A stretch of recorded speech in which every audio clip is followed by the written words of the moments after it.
নমস্কার, আমি সুমনা। আমার নতুন একটি ভিডিওতে তোমাদের সবাইকে স্বাগত জানাই। কেমন আছো তোমরা সবাই?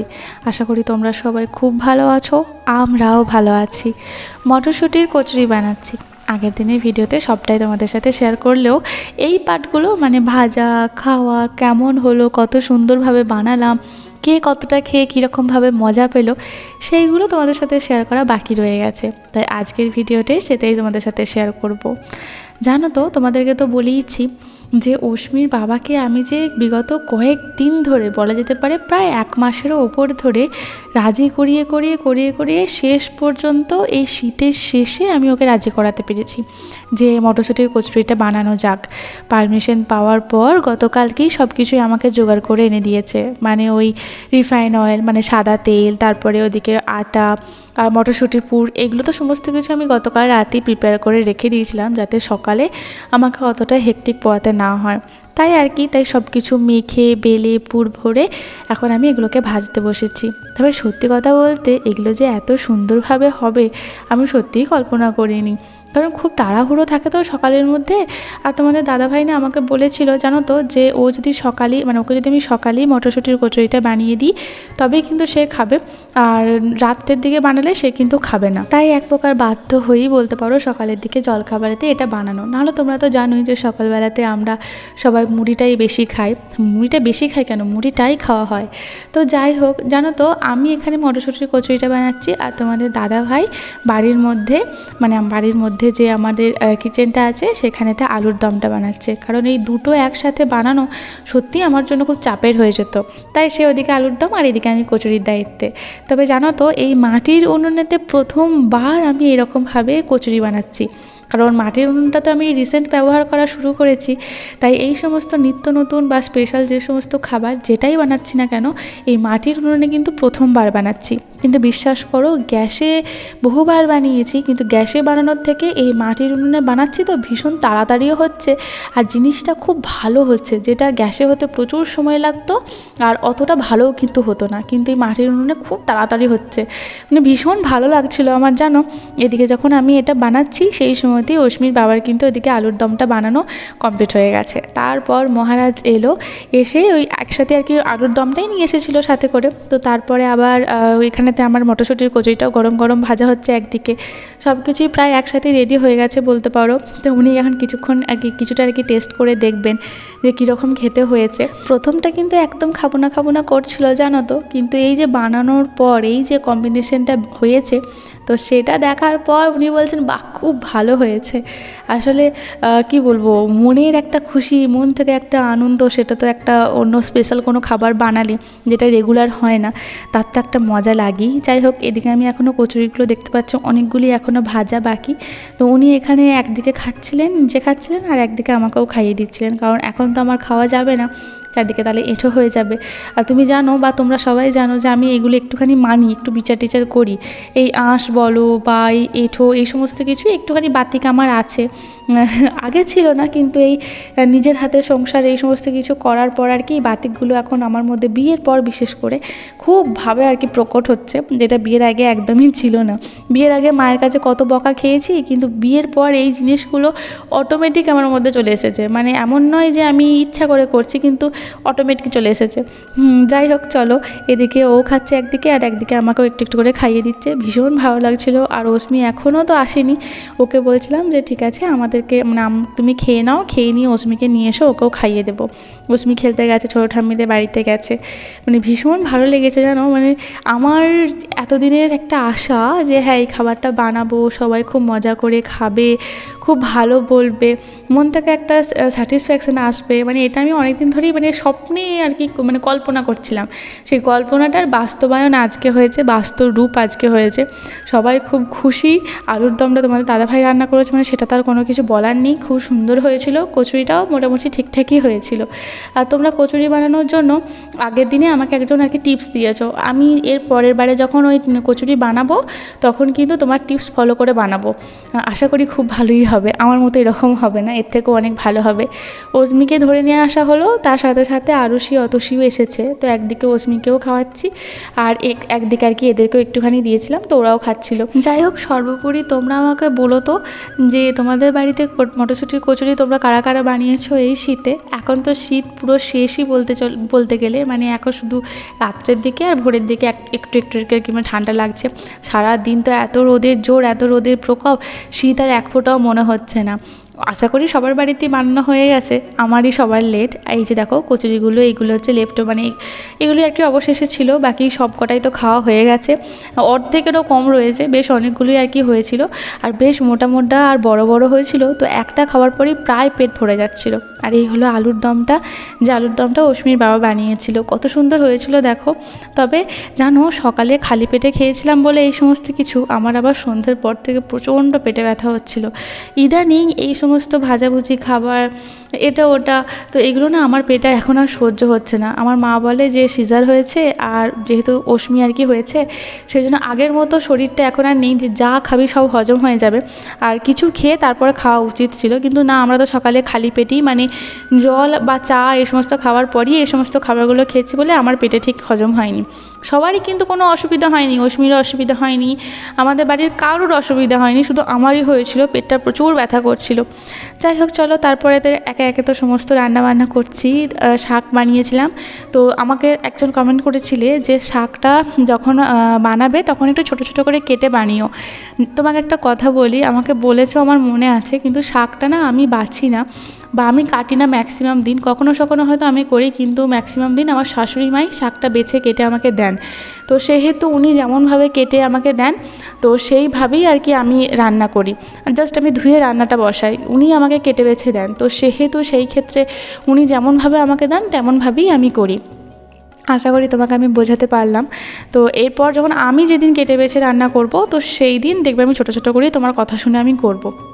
যাই হোক, মাশরুম কেনা হয়েছিল সকালবেলাতেই, মাশরুম বিক্রি করতে এসেছিল, তো তার কাছ থেকে দু প্যাকেট মাশরুম কেনা হয়েছিল, যেহেতু তোমাদের দাদাভাই বাড়িতে রয়েছে, তো সেই জন্যই আর কি মাশরুমটা কিনেছি। বললাম মাশরুম কিনতে, কারণ তোমাদের দাদাভাই এই সমস্ত খাবার খেতে পছন্দ করে, কিন্তু ওই হেলথ ইস্যুর জন্য অতটা বেশি খাওয়াও শরীরের জন্য ভালো নয় নাকিও বলে। তো সেহেতু ভাবলাম যে মাশরুমটা একটু রান্নাই করি। আর তোমাদের মধ্যে থেকে একজন আমাকে দিদি বলেছিলে যে মাশরুমটা একটুখানি মাংসর মতো করে রান্না করবে, তাহলে নাকি খেতে খুব সুন্দর হয়। তাই আজকে চেষ্টা করেছি একটুখানি মাংসর মতো করে একটু রসিয়ে কষিয়ে রান্না করা, তাই সেরকমভাবেই রান্না করেছি। জানি না কতটা কি ভালো করেছি না করেছি, তোমরা আমাকে জানিও। তো অস্মিরটা তুলে নেবার পর শেষকালে একটুখানি ধনেপাতা আর কাঁচা লঙ্কা বাটাও একসাথে দিয়ে দিয়েছিলাম, মানে এর মধ্যে কিন্তু আমি শুকনো লঙ্কা কোনো কিছু দিইনি। তো আশা করি ভালোই হয়েছে, সবাই তো তাই প্রশংসাই তো করছিল খুব।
গতকালকে হাট থেকে তোমাদের দাদাভাই যে সমস্ত মাছগুলো নিয়ে এসেছিলো, আমি তোমাদেরকে জিজ্ঞাসা করেছিলাম ওই মাছগুলোর কী নেম। তোমরা বলেছিলে যে ওই মাছগুলোকে তোমরা অনেকে জাপানি পুঁটি বলো। আমি সত্যি করেই জানতাম না যে ওই মাছগুলোর নাম জাপানি পুঁটি।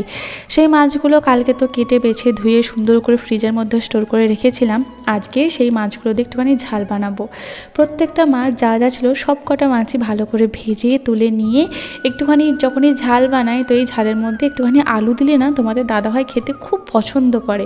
তাই পেঁয়াজটা ভেজে নিয়ে তার মধ্যে আলুগুলো দিয়েও কিছুক্ষণ ভেজে নিয়ে সমস্ত মশলা একেবারে মিশিয়ে নিয়ে আলুটাকে দিয়ে ভালো করে কষিয়ে আর কি রান্নাটা প্রথমে জল ঢেলে দিয়ে রেখে দিয়ে এলাম। তো এই জলটা ফুটে গেলে তারপর মাছগুলো দেবো। এদিকে মাছের ডিমটাও বেশ অনেকটা ছিল, তোমরা দেখেছো আগের দিনে। তো মাছের ডিমটারও না একটুখানি বড়া বানাবো। তো যদিও মটরশুঁটির কচুরি খাবার পর কারোরই পেটে সেরকম করে কোনো খিদে নেই, কিন্তু তা সত্ত্বেও তোমাদের দাদাভাই সকালবেলায় চলে যাবে, ভোরবেলায় পরের দিন ভোরবেলায় চলে যাবে। তো সেহেতু এই সমস্ত খাবারগুলো তার খাওয়া হবে না। তাই পেটে খিদে না থাকলেও টুকটুক করে আমি একটার পর একটা বানিয়ে যাচ্ছি, এই আর কি। তো মাছের ডিমটার মধ্যে একটুখানি বেসন, একটুখানি নুন, মানে এই সামান্য কিছু দিয়েই আর কি একটুখানি ডিমটা আর কি ভালো করে মাখালাম। এর মধ্যে পেঁয়াজ কুচি, লঙ্কা কুচি দিলে আরও ভালো লাগতো, কিন্তু ওই যেহেতু আর কি অনেকটা বেলা হয়ে গেছিলো আর যতটা শর্টকাটে করা যায় ততটা শর্টকাটই আর কি আমি করছিলাম। ওদিকে দেখো ঝালের যে ঝোলটা সেটা পুরোপুরি ফুটে গেছে। তো তার মধ্যে সমস্ত মাছগুলো দিয়ে এটাকে এখন কিছুক্ষণ ফুটতে দেবো আর জলটা পুরোটা টেনে যাবে, তারপরে এইভাবে নামিয়ে নিয়েছিলাম। তোমরা আমাকে জানিও তো যে কীরকমভাবে আমি মাছের ঝালটা বানালাম, তোমাদের ভালো লেগেছে কি না। তোমরা অনেকেই এই কয়েকদিন ধরে আমার রান্নার ভিডিও মিস করছিলে খুব। আশা করি এই ভিডিওটা দেখার পর তোমরা আর মিস করবে না আমার রান্নার ভিডিও। আমি তো খুব সিম্পল সহজভাবে রান্না করি, ঘরোয়াভাবে, সেরকমভাবে কোনো বাহলতা বা কোনো কিছু স্পেশালিটি সেরকমভাবে কিছু থাকে না। নিত্যদিন যেমনভাবে রান্না একটা মানুষের মধ্যবিত্ত ঘরে হয়ে থাকে, একটা গ্রাম বাংলায় মধ্যবিত্ত পরিবারে যেমন হয়ে থাকে সেরকমভাবেই হয়ে থাকে।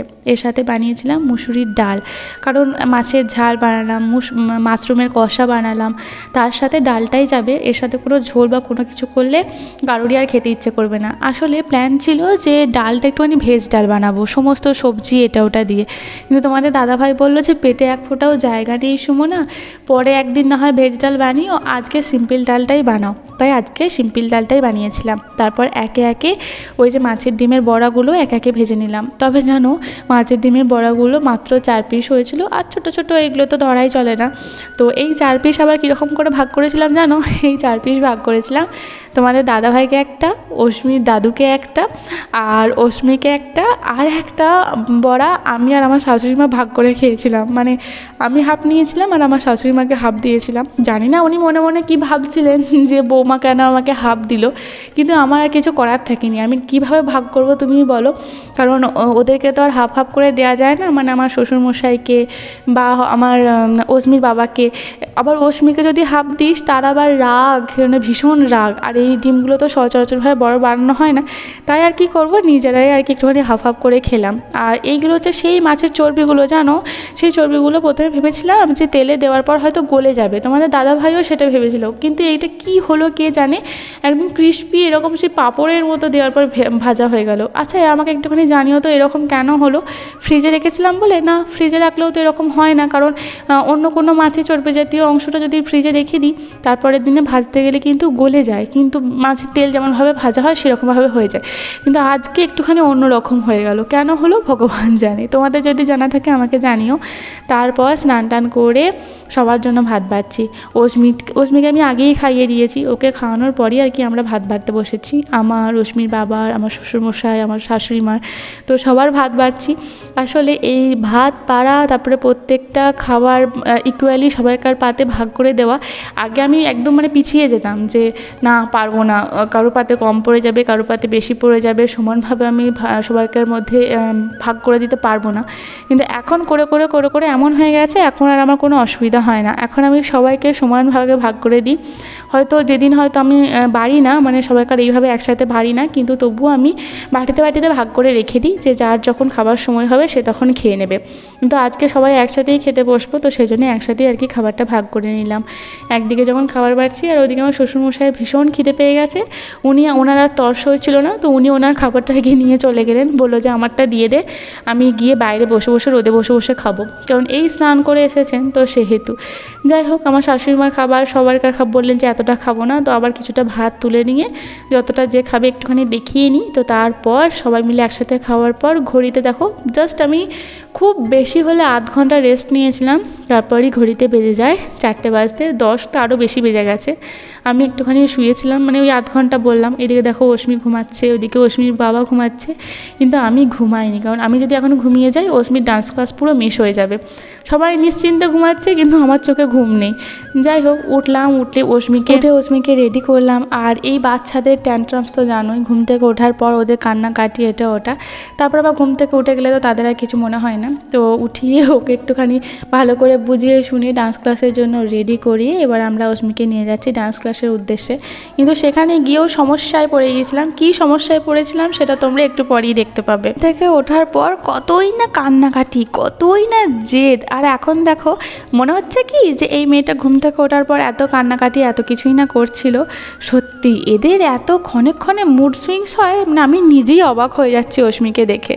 এই রাস্তাটা দিয়েই বেশ কয়েকদিন আগে কিন্তু আমি আর আমার যা হেঁটে হেঁটে বয়ে গেছি, আর আজকে দেখো সেই রাস্তা দিয়ে যাচ্ছি আবার সেই পরিচিতভাবে, মানে অশ্মির বাবার স্কুটিতে করে। আর রাস্তার অবস্থা আর কি বলবো, কিন্তু চারদিকে দেখে কি মনে হচ্ছে যেটা বর্ষাকাল নয়। তোমারও তো নাক ফুটবে কান ফুটবে। আমি নাকে করবো না, কানে করবো না। বড় হয়ে গেছো, তোমার নাক ফোটাতে হবে, কান ফোটাতে হবে। আমি তো কান ফোটাবো না, আমি এখন একটু ছোট নাকি, আমি আকাশ তো লাগাই পাবো নাকি? হ্যাঁ তুমি ছোট, আমি যখন কাটা খাবো তখন বড় হবো। আর তুমি না বলো যে তুমি বড় হয়ে গেছো। বড় তুলবে, আর তুমি যে বলো যে তুমি বড় হয়ে গেছো, মা আমি বড় হয়ে গেছি, তার বেলা আমি ছোট না। হ্যাঁ ছোট, তুমি বড় হয়ে গেছো। আমি তো ছোট নাকি, আমি জলে নামতে পারবো? তুমি যে বলো মা দেখেছো আমি কত বড় হয়ে গেছি, তাহলে আমি তো জলে নামতে পারবো, ডুবে যাবো তো আমি। ডুবে যাবো তো নাকি দুলবে? আচ্ছা দুলবে নাকি জলটা মানে করে দুলবে? তুমি বড় হলে কান নাক এসব ফোটাবে? হ্যাঁ শিয়ারি নাক ফুটাবো আমি। তোমার আমি নাক ফুটাবো না। ধুর, তাড়াহুড়ো করে অশ্মিকে নিয়ে ঘুম থেকে ওকে তুলে কত কষ্ট করে সামাল দিয়ে সব কিছু করে তারপর অশ্মিকে আমি ডান্স ক্লাসে নিয়ে আসি, কারণ অশ্মি এই সময়টা ঘুমায় প্রত্যেকটা দিন। তো একদিন রুলস ব্রেক করলে জানো তো বাচ্চারা কীরকম ওদের ট্যান্ট্রামস, তো সেই সমস্ত কিছু ম্যানেজ করে নিয়ে এলাম। নিয়ে এসে শুনছি যে ক্লাস হবে না, এই যে চাবি দেওয়া। মানে ভাবো তো, আমি গ্রুপে মেসেজ করেছিলাম, তো যদি ক্লাস না হতো তাহলে হয়তো যে কেউ ইনফর্ম করতো যে ক্লাস হবে না, কিন্তু দেখলাম কেউ কোনো ইনফর্ম করছে না, তো সেজন্য ভাবলাম কি যে তাহলে হয়তো ক্লাস হবে। এলাম দেখছি ক্লাস হবে না, কি আর করব। এবারে বাড়ি যাই। অশ্মির বাবা এই মাত্র আমাদেরকে জাস্ট নামিয়ে দিয়ে গেল, ও বাড়ি চলে গেছে, ও আবার আসবে, এসে আমাদেরকে নিয়ে যাবে। তা করতে করতে ভাবলাম যে দুজনে মিলে মা মেয়ে সেই দিনে যেমন হাঁটতে হাঁটতে এসেছিলাম, হাঁটতে হাঁটতে কিছুটা যাই, তারপর অশ্মির বাবার রাস্তায় দেখা হয়ে যাবে, সেও আসছে, বাড়ি থেকে বেরিয়ে পড়েছে, আমরাও কিছুটা হাঁটতে হাঁটতে যাই। ভালো লাগলো না। আসলে কি জানো তো, ভুলটা আমারই, কারোর দোষ নয়, কারোর কিছু ভুল নয়, ভুলটা আমারই। আমাকে একটা ফোন করে নিতে হতো, আমি ফোন না করে গ্রুপে বোকার মতো মেসেজ করেছি। এরপর তো একটা ফোন করতে হবে। ওখান থেকে বাড়ি ফিরে এসেছি বেশ অনেকক্ষণ আগে। তারপর আমি কেন শাড়ি পরে এখন গোছাচ্ছি তোমাদের মনে অবশ্যই প্রশ্ন জাগছে। শাড়ি পরেছি এই কারণে, কারণ কি বলবো, আবার শ্বশুরবাড়ির কিছু অসম্পূর্ণ কাজ সম্পূর্ণ করতে যেতে হয়েছিল আমাকে। আর তোমাদেরকে আমি একটা কথা বলেছিলাম যে আমার এই বাড়ির বউ হিসাবে আমার যতটা দায়িত্ব কর্তব্য আছে সেই সমস্ত দায়িত্ব কর্তব্য আমি অক্ষরে অক্ষরে পালন করব। দায়িত্ব কর্তব্যের দিক থেকে সুমনা কোনো দিনই পিছপা হবে না। হ্যাঁ, তো সেই দায়িত্ব কর্তব্য একটা অসম্পূর্ণ কাজ, সেই অসম্পূর্ণ কাজটাকে আমি সম্পূর্ণ করে এসেছিলাম, তো তার জন্যই শাড়ি পরতে হয়েছিল। তারপরেও আর এসে আর শাড়িটা খোলা হয়নি, কারণ একটার পর একটা কাজ তাড়াহুড়ো করে যাচ্ছি, কারণ রাত এখন প্রচুর হয়েছে। জামা কাপড়ের রাশ গোছাচ্ছি, আসলে আমি প্যাকিং করছি। হ্যাঁ, তোমরা অনেক দিন ধরেই আমাকে বলছো যাও তুমি তোমার বাবার বাড়ি থেকে ঘুরে এসো, বেশ অনেক দিন ধরে, কয়েক সপ্তাহ ধরে তোমরা আমাকে বলেই যাচ্ছ। অবশেষে সেই ঘড়ি এসেছে। আমি যাব সকালবেলা হলেই আমার বাবার বাড়ি। তাই যত রাজ্যে যত প্যাকিং ছিল সেই সমস্ত কিছু করে নিচ্ছি। আর ওইদিকেতে জানো তো আমার মেয়েটার এত পায়ে ব্যথা হচ্ছিল, মানে ওই যেটাকে গ্রোয়িং পেন বলে, অশ্মির বাবা কিছুতেই সামাল দিতে পারছিল না। আর এদিকে আমার গোছানোও ছিল, তাই বাধ্য হয়ে গোছানো ছেড়ে মেয়েকে দেখতে গেলাম। যাই হোক, চলো এখন তোমাদের একজনের কমেন্ট পড়ি। আজকের ভিডিওতে আমি যার নাম নেব তিনি হলেন জয়ন্তী নেমো। তিনি বলেছেন, খুব ভালো লাগে গো সুমনাদি তোমার ব্লগগুলো, একটাও মিস করি না। তোমার ভিডিওগুলোর মধ্যে দিয়ে নিজের জায়গাটা দেখতে পাই, দূর থেকে নামটা নিলে ভালো লাগবে। থ্যাংক ইউ সো মাচ আমাকে এত সুন্দর একটা কমেন্ট করার জন্য, আর আমি তোমার নামটা নিলাম। এরপর আমি যার কমেন্ট পড়ব তিনি হলেন ঘোষ পরিবারের ডায়েরিজ। এই আইডি থেকে কমেন্ট করেছেন, তোমার ব্লগ দেখতে দেখতে এমন অভ্যাস হয়ে গেছে আমার যে তোমার ব্লগ একদিনও মিস করলে মনে হয় কিছু একটা মিসিং আছে। খুব ভালো লাগে, মনটা খুব ভালো হয়ে যায়। থ্যাংক ইউ সো মাচ আমাকে এত সুন্দর একটা কমেন্ট করার জন্য। তোমাদের সবাইকে অসংখ্য অসংখ্য ধন্যবাদ আমার পাশে থাকার জন্য, আমাকে এতটা ভালোবাসা দেওয়ার জন্য। তো চলো আজকের ভিডিওটা আমি এখানেতেই শেষ করব। তোমাদের ভিডিওটা কীরকম লাগলো অবশ্যই কমেন্টে লিখে জানিও। আর এই ভিডিওটার মধ্যে যদি তোমাদের এতটুকু কিছু অন্তত ভালো লাগে থাকে তাহলে প্লিজ ছেড়ে যাবার আগে আমার চ্যানেলটা সাবস্ক্রাইব করে দিও। তো চলো আবার দেখা হবে তোমাদের সাথে নেক্সট একটা ভিডিওতে আমার বাবার বাড়িতে। আবার দেখা হচ্ছে তোমাদের সাথে খুব তাড়াতাড়ি। ততক্ষণ তোমরা খুব ভালো থেকো, সুস্থ থেকো, নিজের খেয়াল রেখো অ্যান্ড অলওয়েজ কিপ স্মাইলিং, কারণ স্মাইলিংয়ের থেকে তো বড় কিছু হতেই পারে না। আজ তবে আসি, দেখা হচ্ছে খুব তাড়াতাড়ি।